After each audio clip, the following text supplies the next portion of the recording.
Welcome to dazzling foods.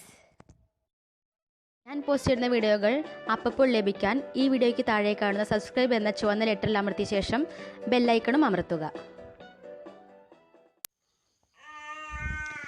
എല്ലാവർക്കും നമസ്കാരം. അപ്പോൾ ഇന്ന് ഞാൻ വന്നിരിക്കുന്നത് നമ്മൾക്ക് അമ്മമാർക്കൊക്കെ ഉപകാരമാവുന്ന ഒരു നാട്ടുവൈദ്യമായിട്ടാണ്. നമ്മളിപ്പോൾ ചെറിയ കുട്ടികൾക്കൊക്കെ ചെറിയ പനിയോ അല്ലെങ്കിൽ ജലദോഷമൊക്കെ വന്നാൽ നമ്മൾ വേഗം നമ്മുടെ കയ്യിൽ ഇംഗ്ലീഷ് മരുന്നുണ്ടെങ്കിൽ അത് വേഗം എടുത്തു കൊടുക്കും, അല്ലെങ്കിൽ നമ്മൾ വേഗം ഹോസ്പിറ്റലിൽ പോകും. എന്നിട്ട് കുട്ടികളെ അവിടെ കാണിച്ച് അവർ 2-3 ഐറ്റം മരുന്നൊക്കെ എഴുതും, അതുകൊണ്ട് കൊടുക്കും. അത് കൊടുത്ത് 4 ദിവസത്തിനുള്ളിൽ മാറും ചെയ്യും. നമ്മൾ പിന്നെ മാറിയെന്ന് കരുതും. പിന്നെ ഒരു 10 ദിവസം കഴിഞ്ഞാൽ പിന്നെ ഇതേപോലെ തന്നെ പനി ഉണ്ടാവുകയും ചെയ്യും. അങ്ങനെയാണ് കണ്ടുവരാറ്. നമ്മൾ ഇനി കുട്ടികൾക്കാണെങ്കിലും വലിയവർക്കാണെങ്കിലും നമുക്കറിയാം, ഇംഗ്ലീഷ് മരുന്ന് ഒരു ചെറിയൊരു പനിയുടെ ഗുളിക കൊടുത്താലും അതിനെന്തായാലും അതിൻ്റെ ഒരു സൈഡ് ഇഫക്റ്റ് ഉണ്ടാകും. അത് നമുക്ക് വേറൊരു രോഗം വരുത്തുക ചെയ്യാം. നമുക്ക് എല്ലാവർക്കും അറിയാവുന്ന ഒരു കാര്യമാണ്. അപ്പോൾ നമ്മൾ എന്താ ചെയ്യേണ്ടത്? നമുക്കൊരു രോഗം വരാതെ നോക്കണം. രോഗം വന്നു കഴിഞ്ഞിട്ട് ചികിത്സിച്ചിട്ട് കാര്യമില്ലല്ലോ, രോഗം വരാതെ നോക്കണം. അപ്പോൾ അതിന് പറ്റിയ ഒരു നല്ലൊരു നാട്ടുവൈദ്യമായിട്ട് ഞാൻ വന്നിരിക്കുന്നത്. അതുപോലെ നമ്മൾ ഇപ്പോൾ കുട്ടികൾക്കൊക്കെ ആണെങ്കിൽ നമ്മൾക്ക് പനി വരുമ്പോൾ നമുക്കറിയാം, അതിൻ്റെ മുന്നേ ചെറിയൊരു ജലദോഷം വരും, അതിൻ്റെ തുടർച്ചയായിട്ടാണ് പനി വരിക. അപ്പോൾ നമ്മൾ ചെറിയൊരു ജലദോഷം കണ്ടു വന്നാൽ തന്നെ ആ തുടക്കത്തിൽ തന്നെ നിങ്ങൾ ഞാൻ ഈ പറഞ്ഞു തരുന്ന ഈ മരുന്ന് കൊടുക്കുക. ഇത് കൊടുത്താൽ 2-3 ദിവസം അതിനുള്ളിൽ എന്തായാലും നിങ്ങൾക്ക് കുട്ടിയുടെ ജലദോഷമാണെങ്കിലും പനിയാണെങ്കിലും ആകെ നല്ല മാറിക്കിട്ടും. അപ്പോൾ അതിന് വേണ്ട എന്തൊക്കെയാണ് നമുക്ക് പറഞ്ഞു തരാം. ഇത് ഞാൻ കുറച്ച് ചുവന്ന തുളസിയുടെ ഇലയാണ് എടുത്തിട്ടുള്ളത്. പിന്നെ ഇത് കഞ്ഞിക്കൂർക്കൾ, നിങ്ങൾ കണ്ടിട്ടുണ്ടാവും, പനിക്കൂർക്കാന്ന് ഇതിന് പറയും. ഇത് ചില നാട്ടിലൊക്കെ പനിക്കൂർക്ക പറയും, ഞങ്ങളുടെ നാട്ടിലൊക്കെ കഞ്ഞിക്കൂർക്ക എന്നാണ് പറയുക. അപ്പോൾ അതും ചുവന്ന തുളസിയുടെ ഇലയും ഇത് നന്നായിട്ട് ചതച്ച് ഇതിന് നീരെടുക്കുക. അതിനുശേഷം തേനിൽ ചേർത്തിട്ടാണ് കൊടുക്കേണ്ടത്. ഇപ്പോൾ നമ്മൾ ജനിച്ച ഒരു കുട്ടിക്ക് 28 ദിവസം കഴിഞ്ഞാൽ നമ്മൾ വയമ്പ്, ചന്ദനം, മാശിക്ക അതൊക്കെ നമ്മൾ കൊടുക്കാറുണ്ട്, അരച്ച് കൊടുക്കാറുണ്ട്. അപ്പോൾ അതിൻ്റെ കൂട്ടത്തിൽ നിങ്ങൾ ചെറുപ്പത്തിൽ തന്നെ, ചെറിയ കുട്ടികൾക്കാണെങ്കിൽ ഒരു വയസ്സ് വരെ എന്തായാലും ചിലപ്പോൾ മാസം പനിയായിട്ടും ഓരോ അസുഖമായിട്ട് നമ്മൾ ഹോസ്പിറ്റലിൽ പോകും. അപ്പോൾ അതൊക്കെ ഒഴിവാക്കാനായിട്ട് 28 ദിവസം മുതൽ നിങ്ങൾ ഇപ്പോൾ വയമ്പും ചന്ദനമൊക്കെ കൊടുക്കില്ലേ, അതിൻ്റെ കൂട്ടത്തുകൂടെ നിങ്ങൾ ഇപ്പോൾ ഞാൻ പറഞ്ഞു തരുന്ന ഈ ചുവന്ന തുളസിയും കഞ്ഞിക്കൂർക്കയുടെ നീരും എടുത്തിട്ട് തേനും കൂടി ചേർത്തിട്ട് അതിൻ്റെ കൂട്ടത്തിൽ കൊടുക്കുക. അപ്പോൾ നിങ്ങൾക്ക് ഇപ്പോൾ നമ്മൾ മാസം ഒരിക്കലും നമുക്ക് മാസം പോകേണ്ടി വരില്ല. നമുക്ക് എത്രയും അസുഖങ്ങൾ നമുക്ക് കുറയ്ക്കാൻ കഴിയും. കുട്ടികൾക്ക് അസുഖങ്ങളൊന്നും അങ്ങനെ വരില്ല, ജലദോഷവും കഫക്കെട്ടൊന്നും അങ്ങനെ വരില്ല. ഇപ്പോൾ പാല് കൊടുത്താൽ ചിലപ്പോൾ ചിലർ പറയും പാല് കൊടുത്താൽ കുട്ടിക്ക് കഫക്കെട്ടുണ്ടാവും എന്നൊക്കെ പറയും, ഒക്കെ വെറുതെയാണ്. അങ്ങനത്തെ ഒന്നും ഉണ്ടാവില്ല. ഇത് നിങ്ങൾ കൊടുത്തു കഴിഞ്ഞാൽ കുട്ടികൾക്ക് ഒരുവിധ അസുഖമൊക്കെ നമുക്ക് ഇല്ലാതാക്കാൻ പറ്റും. അപ്പോൾ നമുക്കിത് എങ്ങനെ നമ്മളിതിന്ന് മരുന്നെടുക്കുന്നത് കാണിച്ചു തരാം. അതിനായിട്ട് ഞാൻ ഇതിലിട്ടാണ് ചതയ്ക്കണത്. അപ്പോൾ ആദ്യം കുറച്ച് കഞ്ഞിക്കൂർക്കയുടെ കുറച്ച് ഇട്ട് കൊടുക്കുക.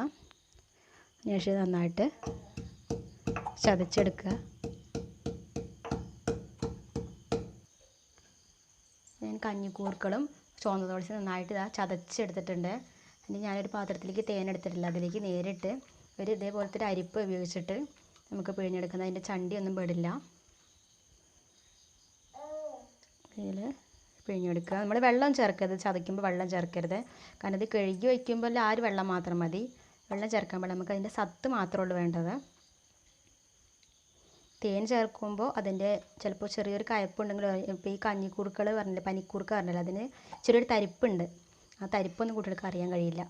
ഇനിയിപ്പോൾ നമുക്ക് വായ്പുണ്ണൊക്കെ വരാം കുട്ടികൾക്ക്. ചെറിയ കുട്ടികൾക്ക് വായ്പുണ്ണ് വന്നിട്ട് ചിലപ്പോൾ കുട്ടികൾ പാലുടിക്കാതെ വരും, അങ്ങനെയൊക്കെ ഭക്ഷണം കഴിക്കാതെ വരും. ഭക്ഷണം കഴിക്കേണ്ട സമയമാണെങ്കിൽ ഭക്ഷണം കഴിക്കാതെ വരും. ആ സമയത്ത് നിങ്ങൾ ഇതേ രീതിയിൽ ഈ കഞ്ഞിക്കൂർക്ക മാത്രം ഇട്ട്, അപ്പോൾ ഇനിയിപ്പോൾ ചുവന്ന തുളസി കൊടുത്താലും കുഴപ്പമില്ല, നല്ലത് തന്നെയാണ്. അല്ലെങ്കിൽ വെറും ഈ കഞ്ഞിക്കൂർക്ക മാത്രം ഇങ്ങനെ ചതച്ചിട്ട് അതും തേനിൽ കൊടുത്താൽ നിങ്ങൾക്ക് വായ്പുണ്ണൊക്കെ മാറിക്കിട്ടും. കുട്ടികൾക്ക് വായ്പുണ്ണുണ്ടെങ്കിൽ നന്നായിട്ട് മാറിക്കിട്ടും. ഞാൻ നീരൊക്കെ ഇതിലേക്ക് അരിച്ച് മാറ്റിയിട്ടുണ്ട്. ഈ തേനുമായിട്ട് നന്നായിട്ട് മിക്സാക്കി കൊടുക്കുക. തേൻ കൂടിയാലും കുഴപ്പമൊന്നുമില്ല, കാരണം തേൻ നമ്മുടെ ശരീരത്തിന് നല്ലതാണ്, കുട്ടികൾക്കാണെങ്കിലും നല്ലതാണ്. തേനിൻ്റെ ഗുണമുണ്ട് കേട്ടോ, തേനിനും ഗുണമുണ്ട്. കുട്ടികൾക്കൊക്കെ വല്ലാണ്ട് ലൂസ് മോഷനൊക്കെ വരികയാണെങ്കിൽ തേൻ കൊടുത്താൽ മതി എന്ന് പറയും. തേൻ കൊടുത്താൽ വയറ് ഉറയ്ക്കും, അതിനും തേൻ നല്ലതാണ്. നമുക്കിത് കുട്ടിക്ക് കൊടുക്കാം. ഞാനിത് കുട്ടിക്ക് കൊടുക്കുകയാണ്. കുഞ്ഞാറ്റേ വിളിച്ച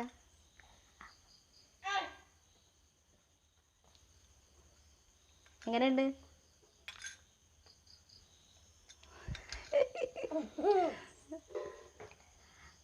കുട്ടികൾക്കാണെങ്കിലും കണ്ടില്ലേ, കുട്ടികൾ എത്ര എളുപ്പമുണ്ടാ കഴിക്കണ നോക്കും. കയ്പ്പൊന്നും ഉണ്ടല്ല, തേൻ ചേർത്തുകൊണ്ട് അതിൻ്റെ കയ്പ്പ് രസമൊക്കെ പോയിട്ട് നല്ല മധുരമായിട്ടുണ്ട്. ഇവിടെയൊക്കെ നല്ലോണം കഴിക്കും. ഇവിടെക്കൊന്നും ഇത് തികയന്നല്ല. രണ്ടാമത്തെ കുട്ടിക്ക് ഇതേപോലെ തന്നെയാണ്. ഞാൻ ഇപ്പോൾ ഇതിനൊരു അര ബൗൾ ഉണ്ടാക്കിയത് തന്നെ രണ്ടാൾക്കും തികയില്ല. ഈ മരുന്നാണെങ്കിൽ നന്നായിട്ട് കുടിക്കും. പക്ഷേ ഇംഗ്ലീഷ് മരുന്നാണെങ്കിലൊന്നും അങ്ങനെ കുടിക്കില്ല കേട്ടോ ഇവർ.